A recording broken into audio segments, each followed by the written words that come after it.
Assalamualaikum warahmatullahi wabarakatuh. Hamdan wa syukran lillah. Salatan wa salaman ala rasulillah, amma ba'du. Ilahi anta maksudi wa ridhoka matlubi. A'tini mahabbataka wa ma'rifatak. Pemirsa yang dirahmati Allah subhanahu wa ta'ala, siapapun manusia di dunia ini, mau kaya, mau miskin, tua, muda, tidak ada seorang pun yang mau mengalami kekerasan di dalam rumah tangga. Sebetulnya KDRT bukan hanya dialami oleh seorang istri dan suami saja, tetapi kekerasan di dalam rumah tangga boleh jadi menimpa seorang anak-anak.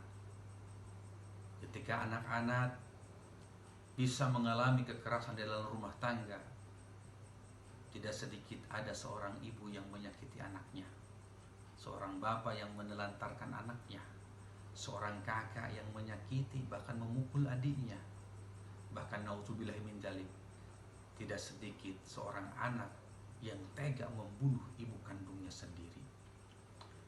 Salah dalam cara mendidik sehingga pengalaman itu membekas dalam pikiran, menjadi pengalaman buruk sehingga terkonsep di dalam pikiran, sampailah ketika dewasa bertemu dengan masalah hidup karena tidak mampu menahan emosi, karena tidak mampu menahan sabar.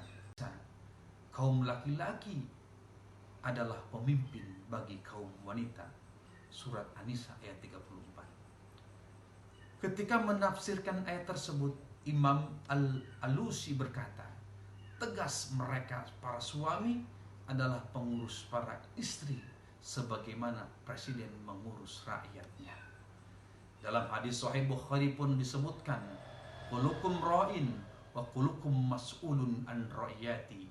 Setiap kalian adalah pemimpin dan pemimpin akan dimintakan pertanggung jawab tentang kepemimpinannya.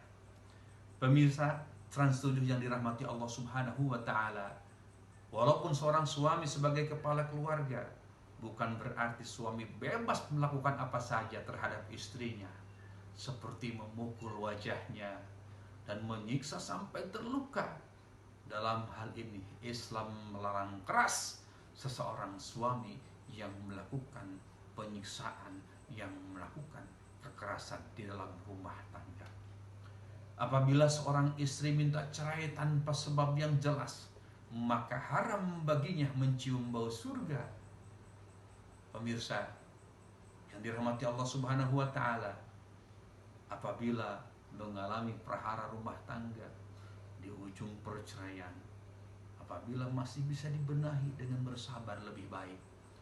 Tetapi apabila sudah tidak bisa dipertahankan lagi, ketika ibu bapak menjalani tali pernikahan dengan indahnya, kita kutip satu ayat dalam Al-Quran, wa min ayatihi an khalaqalakum min anfusikum azwaja.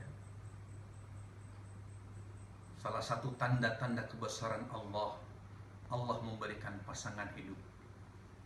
Ketika kita mengenal dalam Al-Quran ayat, ada Al-Fatihah, Al-Baqarah, An-Nisa dan lain sebagainya, tetapi Allah telah menghadirkan tanda-tanda kebesarannya.